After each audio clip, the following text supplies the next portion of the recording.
So beta, we are starting our lecture number 5 of dual nature of radiation and matter. So in this lecture we will start a new topic, that is photon picture of radiation. So in photon picture of radiation, radiation can behave as a wave as well as a particle. कि radiation जो है sir वो wave की तरह भी behave करती है और साथ के साथ पार्टिकल की तरह भी क्या करती है बेटा, बिहेव करती है under the different situations and while interacting the matter, और जब हम मैटर के साथ इंटरेक्ट करते हैं it behaves as a particle, ये किसकी तरह बिहेव करती है बेटा, पार्टिकल की तरह बिहेव करती है। Energy of a photon is given as a H nu, जैसा कि हमें पता था बेटा, कोई भी हमारे पास न्यू फ्रीक्वेंसी की लाइट आ रही है, मान लो ये न्यू फ्रीक्वेंसी की लाइट है, तो इसकी जो एनर्जी है वो फ्रीक्वेंसी के क्या होती है बेटा, डायरेक्टली प्रोपोर्शनल होती है। जैसे ही हम इस डायरेक्टली प्रोपोर्शनल साइन को हटाते हैं हमारे पास एक कांस्टेंट आता है, that constant is known as Planck's constant and the energy is H nu. Clear है? And as we know nu जो होता है बेटा वो किसके इक्वल होता है, सी बाय लैम्डा के इक्वल होता है। सी क्या है बेटा यहाँ पे, फ्रीक्वेंसी ऑफ लाइट, जबकि लैम्डा क्या है, वेवलेंथ ऑफ लाइट। तो सी की वैल्यू हमारे पास फिक्स होती है, सी की वैल्यू कितनी होती है बेटा, 3 into 10 raised to the power 8 meter per second. So we can also rewrite h nu as hc by lambda. Then here nu is equals to frequency, lambda is equals to wavelength, c is equals to speed of light and h is equals to Planck's constant. Momentum of a photon is given by, अच्छा अगर हमें momentum निकालना हो बेटा तो momentum को कैसे निकालते हैं, h nu by c से। कैसे निकालते हैं, h nu by c से। nu की वैल्यू हम यहाँ पे क्या रख देंगे बेटा, c by lambda रख देंगे। So momentum can be calculated as h nu upon c, and nu can be rewrite as hc by lambda. Here we have an extra c which will be cut down and the value remains is h by lambda, that is the momentum of a photon. Clear है? बात करें energy की, energy कितनी होती है, H C by lambda, momentum कितना होता है, H by lambda. Then we have here symbols have their usual meaning. Photons of similar frequencies possess equal energy, अगर सिमिलर फ्रीक्वेंसी होगी तो एनर्जी भी क्या होगी, इक्वल होगी। एंड इक्वल मोमेंटम्स, और मोमेंटम्स भी क्या होंगे बेटा, इक्वल होंगे। Photons are electrically neutral, electrically photons कैसे होते हैं, न्यूट्रल होते हैं, ना ही तो कोई पॉजिटिव चार्ज होता और ना ही नेगेटिव चार्ज होता। फोटॉन्स होते क्या है बेटा, what do you mean by photon, photon are the energy packets. हमने किया था कि हमारे पास कोई भी वेव है या फिर कोई भी हमारे पास रेडिएशन है, वो रेडिएशन क्या तो वेव की फॉर्म में जाएगी या फिर पार्टिकल की फॉर्म में जाएगी। तो अगर पार्टिकल फॉर्म की बात करें बेटा तो पार्टिकल फॉर्म के अंदर ये एनर्जी के पैकेट्स की फॉर्म में क्या करते हैं, ट्रेवल करते हैं in terms of packets of energy. और इन एनर्जी के पैकेट्स को हम कहते हैं क्वांटा, क्वांटा कहते हैं। लेकिन अगर हमारे पास लाइट रेडिएशन है तो लाइट की टर्म्स में हम इसको क्या बोलते हैं बेटा, photon. In terms of lights, the energy packets which are traveling in a particle behavior, that energy packets are known as photons. इनके ऊपर ना ही तो कोई पॉजिटिव चार्ज होता है और ना ही नेगेटिव चार्ज होता है। इन अ फोटो पार्टिकल कोलिजन, अगर फोटोन पार्टिकल की कोलिजन हो रही है, total energy remains constant, total energy क्या रहेगी बेटा, सेम रहेगी, कांस्टेंट रहेगी, बिकॉज फ्रीक्वेंसी क्या है, सेम है। Total momentum remains constant, momentum भी क्या रहेगा, कांस्टेंट रहेगा। टोटल नंबर ऑफ फोटॉन्स में और में नोट भी कांस्टेंट, नंबर ऑफ फोटॉन्स क्या हो सकते हैं, चेंज कर सकते हैं, नंबर ऑफ फोटॉन्स कांस्टेंट नहीं होंगे। क्लियर है? ये तीन कंडीशंस कब की हैं, जब हमारे पास फोटो पार्टिकल्स आपस में क्या कर रहे हैं, कोलिजन कर रहे हैं। Then we have the photo electric effect proves the particle nature of radiation. Photo electric effect ने प्रूव किया था किसको, पार्टिकल नेचर ऑफ रेडिएशन को। Whereas the phenomena like interference, diffraction, polarization, ये जो phenomena है बेटा, ये किसको प्रूव करते हैं, वेव नेचर ऑफ लाइट को। सो there is a question that what phenomena proves the particle nature of radiation, particle nature of radiation को कौन सा इफेक्ट प्रोड्यूस करता है या फिर कौन सा इफेक्ट प्रूव करता है, that is photoelectric effect. So that is used to prove the what, that is used to prove the particle nature of matter and radiation, then what phenomena prove the wave nature of radiation? There are some phenomena that are interference, diffraction, or polarization. These are the phenomena which prove the wave nature of light.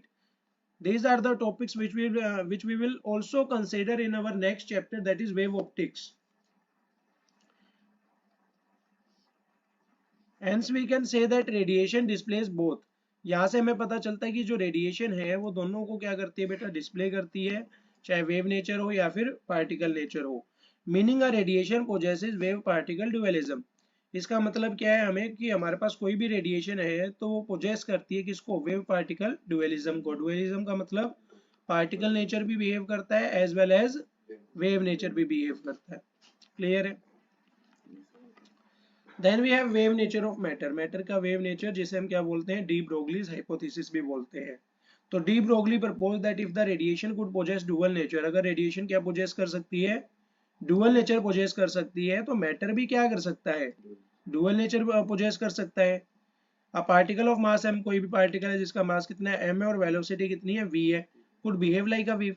वो किसकी तरह behave कर सकता है, wave की तरह, under the suitable conditions, and the corresponding wave related to that matter is called matter wave. और उस मैटर की वेव को क्या बोलेंगे, मैटर वेव बोल देंगे. D Broglie's wavelength for matter wave is given by, अच्छा डी ब्रोगली की जो वेवलेंथ थी वो किस तरीके से आई, h बाय लैम्डा किसके इक्वल था, मोमेंटम के, तो लैम्डा किसके इक्वल आएगा, h बाय p के, मोमेंटम के. क्लियर है. तो ये जो वेवलेंथ थी ये किसने कैलकुलेट करी, डी ब्रोगली ने, तो उसको क्या बोला गया, डी ब्रोगलीज वेवलेंथ.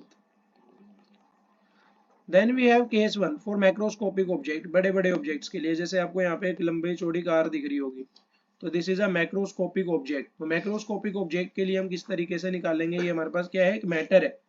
क्लियर है. तो मैटर के लिए किस तरीके से निकालेंगे सर, ये मैटर की वेव आ गई. तो if we take an example of a car of mass 900 kg, 900 kilo की कार है, moving with the velocity of 36 kilometre per hour. कितनी वेलोसिटी से चल रही है, 36 किलोमीटर पर आवर से. 36 किलोमीटर पर आवर को मीटर पर सेकंड में करेंगे तो बड़े से छोटे में जाना है, तो ऊपर क्या आएगा बेटा, क्या आएगा ऊपर, बड़े से छोटे में जाना है तो 5/18, that is 18 2 5 2 10, that is 10 metre per second. The wavelength associated with the car will be, तो वेवलेंथ कितनी आएगी, तो वेवलेंथ किसके इक्वल होती है बेटा, h बाई पी के इक्वल होती है. तो ये h हो गई, ये p हो गई. h का वैल्यू कितना होता है, 6.626 इंटू 10⁻⁴ बात करें बेटा मोमेंटम, मोमेंटम क्या होता है, मास इंटू वेलोसिटी. तो मास कितना ले रखा है यहाँ पे, अच्छा 900 आएगा, क्या 900 आएगा ना, यहाँ पे 900 आएगा.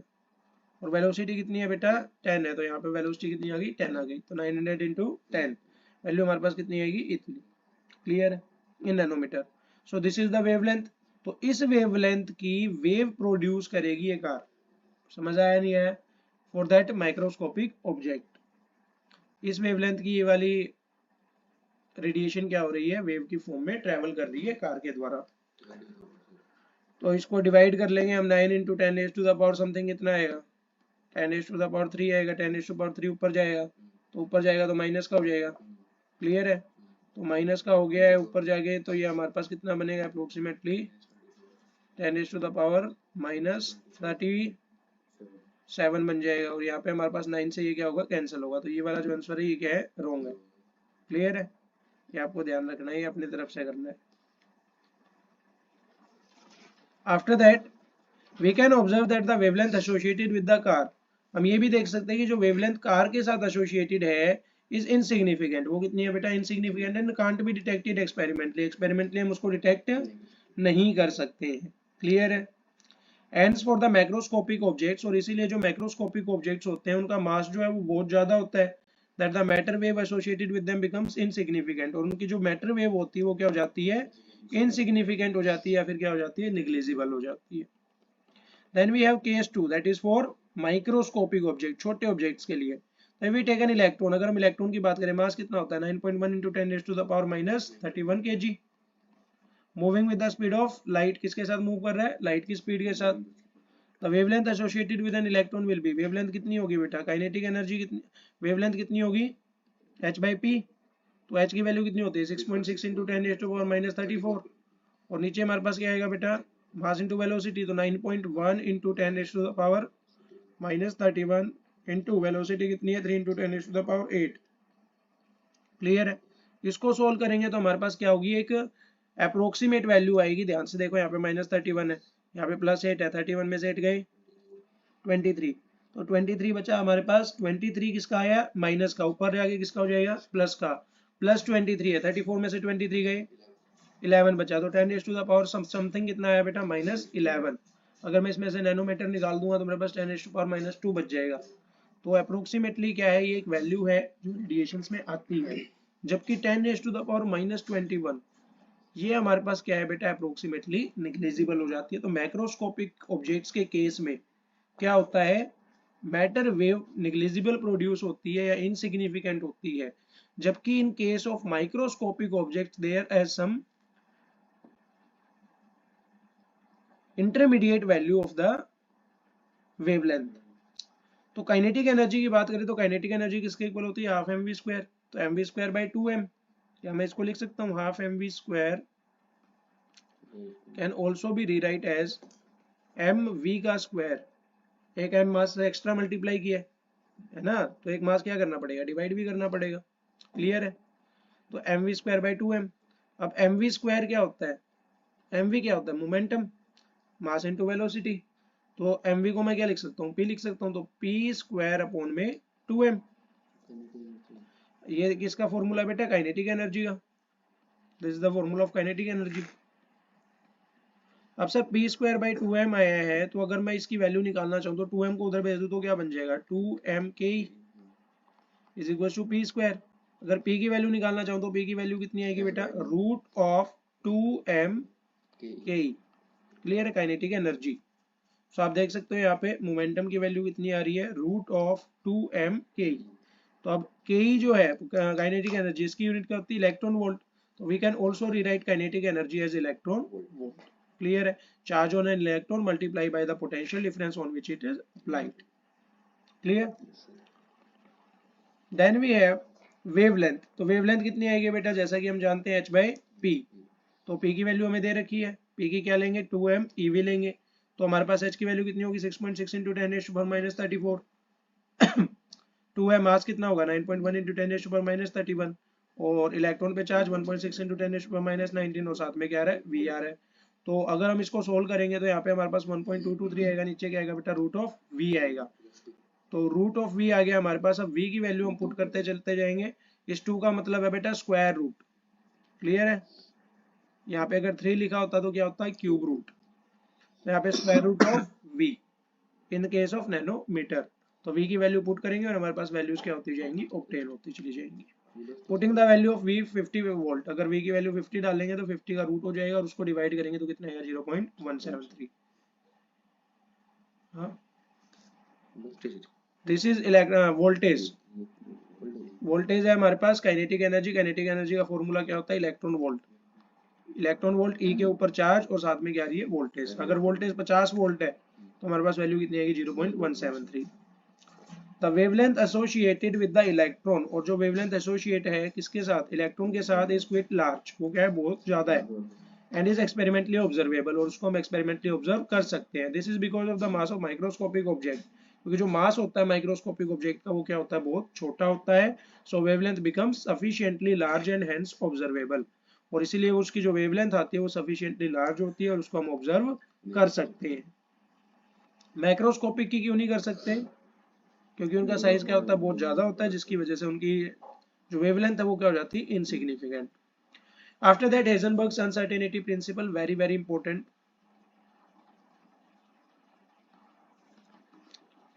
तो हेजनबर्ग अनसर्टेनिटी प्रिंसिपल हमें क्या कहता है, the principle was in favour of the wave nature of matter. ये किसके फेवर में था वेव नेचर के फेवर में। तो अभी तक हमने पार्टिकल के बारे में पढ़ा था, that is photoelectric effect. Wave nature के लिए हमारे पास कितनी हाइपोथेसिस आई, दो आई। एक तो कौन सी आई बेटा डी ब्रोगली हाइपोथेसिस, इसने वेवलेंथ कैलकुलेट करना सिखाया। सेकंड कौन सी आई हेजनबर्ग अनसर्टेनिटी प्रिंसिपल, उसने भी किसका फेवर किया बेटा wave nature. Then we have it stated that it is impossible to simultaneously evaluate the precise position। वो क्या बोला कि impossible है simultaneously evaluate करना या कौन किस चीज का, प्रिसाइज पोजीशन का and momentum of a particle. So इसने सिंपल सा ये बोला कि we can not calculate the position and momentum simultaneously. हम पोजीशन और मोमेंटम की एक्यूरेट वैल्यू को साइमल्टेनियसली नहीं निकाल सकते। अब अगर पोजीशन निकाल ली तो कुछ टाइम के बाद मोमेंटम क्या हो जाएगा, चेंज हो जाएगा। अगर मोमेंटम निकाल लिया तो कुछ टाइम के बाद पोजीशन क्या हो जाएगी, चेंज हो जाएगी। क्लियर है? तो हम दोनों को साइमल्टेनियसली कैलकुलेट नहीं कर सकते। कुछ चेंज तो किसके अंदर आएगा, पोजीशन के अंदर, और कुछ चेंज किसके अंदर आएगा, मोमेंटम के अंदर। क्लियर है? So there is always some probability in predicting the position. इसीलिए हमेशा एक प्रोबेबिलिटी होती है पोजीशन को प्रेडिक्ट करने में और मोमेंटम को प्रेडिक्ट करने में of a particle. Mathematically it can be written as delta x into delta p. और ये हमेशा क्या होगा बेटा, ज्यादा होगा या फिर इक्वल होगा किससे, h बाई टू पाई से। What is h by two pi, h by two pi is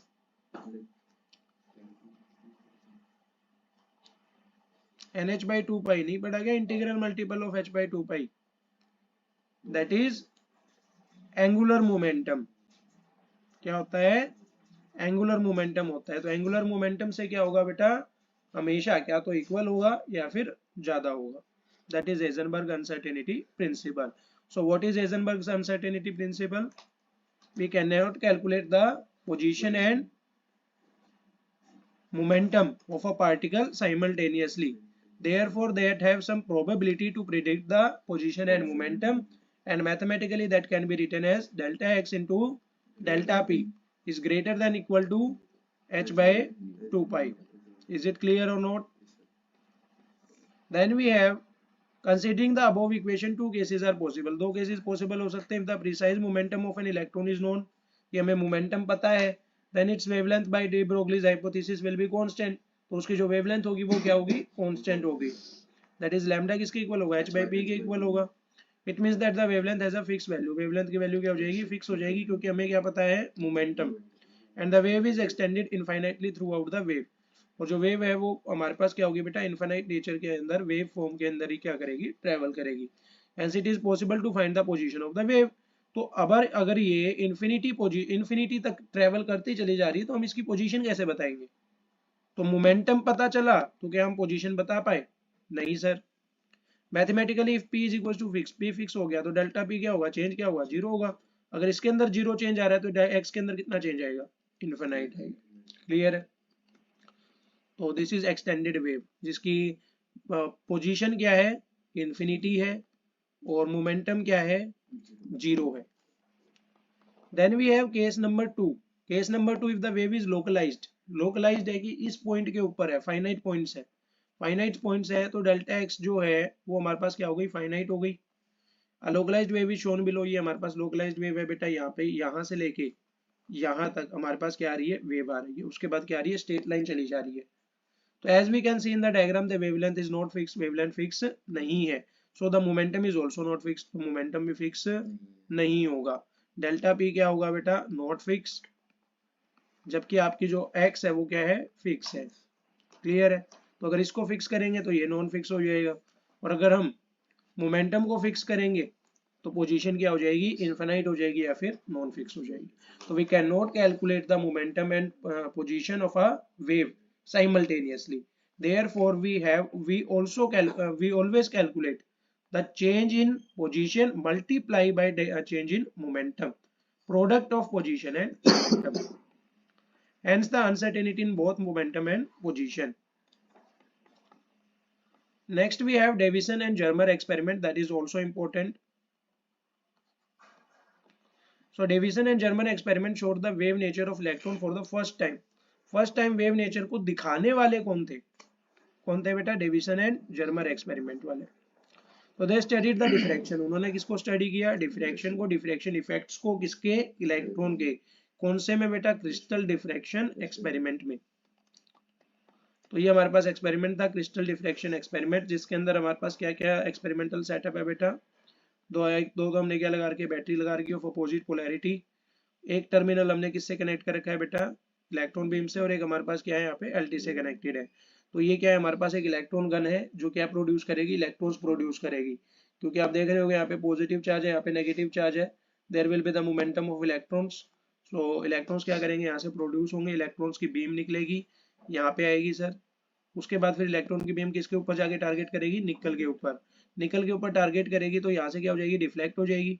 deflect हो जाएगी तो बेटा ये जो डिफ्रैक्शन है, ये डिफ्रैक्शन यहाँ पे कहाँ पे जाके रिप्रेजेंट होगी, गैल्वेनोमीटर के अंदर, जो क्या कर रहा है, मूवेबल कर रहा है। This is the collector and this is the emitter. Emitter ने क्या किया, इसको स्ट्राइक किया, जो किसने कलेक्ट किया बेटा, गैल्वेनोमीटर ने। और यहाँ पे आप देखोगे कि थोड़ी थोड़ी क्या आएगी, डिफ्रैक्शन आएगी किसके अंदर, इलेक्ट्रॉन की बीम के अंदर। क्लियर है। एंड ये बाहर हमने क्या लगा रखा था, वैक्यूम चैम्बर लगा रखा था। तो इससे क्या ऑब्जर्वेशंस आई वो हम पढ़ेंगे। तो the experimental setup consist of, एक तो इवैक्यूएटेड चैम्बर है। इवैक्यूएटेड चैम्बर का मतलब उसके अंदर हमने क्या बना रखा है, वैक्यूम। वैक्यूम का मतलब कुछ भी नहीं है और एयर वगैरह कुछ भी नहीं है। For the free movement of electron, ताकि इलेक्ट्रॉन की क्या हो सके, free movement without any air resistance. Then we have electron gun. Electron gun किसके लिए लगा रखी है, एमिशन ऑफ इलेक्ट्रॉन्स के लिए। Battery used for the acceleration of electrons. Acceleration of electrons के लिए किसको यूज कर रखा है, बैटरी को, ताकि और जल्दी फास्ट जाए inside the cylinder. Cylinder with the fine hole along its axis connected to the battery. Cylinder fine hole के साथ किसके साथ कनेक्ट कर रखा है, बैटरी के साथ। So that electrons entering it could be accelerated to high speed, ताकि इलेक्ट्रॉन्स को क्या मिल सके, हाई एक्सेलरेशन मिल सके। तो यहाँ पे जो आप देख रहे थे बेटा कि ए के ऊपर बैटरी लगाने का क्या सिस्टम है सर, तो ये किस लिए लगा रखे बेटा, ताकि यहाँ से जो इलेक्ट्रॉन्स आ रहे हैं, इन इलेक्ट्रॉन्स को क्या मिल सके, एकदम से एक्सेलरेशन मिल सके। ये इलेक्ट्रॉन यहाँ पे आराम आराम से आया, जैसे यहाँ पे आया उसको क्या मिल गया, एक्सेलरेशन मिल गया, और ये भाग के जाके किसके ऊपर टारगेट किया, निकल के ऊपर। क्लियर है। Then we have nickel target use to deflect the electron beam. Nickel target को यूज किया गया ताकि इलेक्ट्रॉन की बीम को क्या किया जा सके, डिफ्लेक्ट किया जाए किसकी तरफ, डिटेक्टर की तरफ। Movable detector. मूवेबल डिटेक्टर जो है, जिसे हम कलेक्टर भी कह रहे हैं, टू डिटेक्ट द इंटेंसिटी। वो क्या करेगा, डिटेक्ट करेगा किसको, इंटेंसिटी को, या फिर स्कैटरिंग ऑफ इलेक्ट्रॉन्स को, जो डिफ्लेक्ट हुए हैं किससे, निकल के क्रिस्टल से, एट वेरिंग वोल्टेज। जहाँ पे हमने वोल्टेज को क्या किया था, वेरी किया था, कहाँ से, 44 से 68 volt. Galvanometer to measure the small values of current. अब इलेक्ट्रॉन की मूवमेंट हुई है तो क्या होगा, करंट ऑब्टेन होगा, और करंट को ऑब्टेन करने के लिए हमने नीचे क्या लगा दिया, गैल्वेनोमीटर। देन ऑब्जर्वेशंस क्या क्या है, strong peak was detected at 55 volt. अगर हमने 55 वोल्ट दिया तो हमें क्या दिखाई दी, एक स्ट्रॉन्ग पीक दिखाई दी। And the angle of scattering was observed to be 50 degree. लेकिन the pattern of deflected electron was quite similar to the diffraction pattern. जो पैटर्न आ रहा था डिफ्लेक्शन का, वो किसकी तरह आ रहा था, डिफ्रैक्शन की तरह। और डिफ्रैक्शन तो कौन शो करता है, वेव शो करती हैं। तो वेव शो करती हैं, दैट मीन्स इलेक्ट्रॉन जो है वो किसकी, कौन सा बिहेवियर शो कर रहा है, वेव नेचर शो कर रहा है। क्लियर है। तो the wavelength corresponding to the electron matter wave was found to be, अच्छा जो वेवलेंथ आई वो कितनी आई, 0.165 nanometre. That can be calculated by the h by p। Clear है। The experiment was in strong agreement with de Broglie's hypothesis, क्योंकि इसी से हमने किसकी हेल्प से, इसी की हेल्प से हमने क्या निकाली थी, वेवलेंथ निकाली थी। तो इसलिए डी ब्रोगलीज हाइपोथेसिस के साथ अच्छा खासा भाईचारा था। Then we have observations. तो डी ब्रोगलीज हाइपोथेसिस के अकॉर्डिंग मैटर वेव जो है वो किस तरीके से आएगी, h by p से आएगी। Then the experiment prove that electrons behave as wave. Electrons किसकी तरह बिहेव कर रहे हैं, वेव की तरह, under the specific conditions. As the scattering of electron give rise to the diffraction pattern, क्योंकि स्कैटरिंग ऑफ इलेक्ट्रॉन की वजह से कौन सा पैटर्न में ऑब्टेन हो रहा था, डिफ्रैक्शन पैटर्न। डिफ्रैक्शन पैटर्न कौन शो करता है, वेव शो करता है। वेव शो करता है तो हमारे पास इलेक्ट्रॉन किसकी तरह बिहेव कर रहा है, वेव की तरह। और putting the value of v equal to 55 volt. अगर v की वैल्यू 55 वोल्ट डालेंगे तो वेवलेंथ कितनी आएगी, 0.165। अभी अभी किया था हमने ये वाला formula. Then we have observations. तो ऑब्जर्वेशंस के अंदर क्या था, wavelength calculated above using de Broglie's hypothesis. तो जो वेवलेंथ है वो हमने किससे कैलकुलेट करी, डी ब्रोगलीज हाइपोथेसिस से, is equal to the wavelength observed in the Davisson Germer experiment. वो किसके इक्वल आ गई, डेविएशन जर्मर एक्सपेरिमेंट ने जो वेवलेंथ कैलकुलेट करी थी उसके इक्वल आ गई। So Davisson and Germer experiment was consistent, वो एक कंसिस्टेंट एक्सपेरिमेंट था with de Broglie's hypothesis. Hence the experiment proved that electron behave as a wave. Electron किसकी तरह behave करता है, wave की तरह under the specific conditions. Clear है बेटा? So that's all for today's lecture, and that was the last lecture of dual nature of radiation and matter.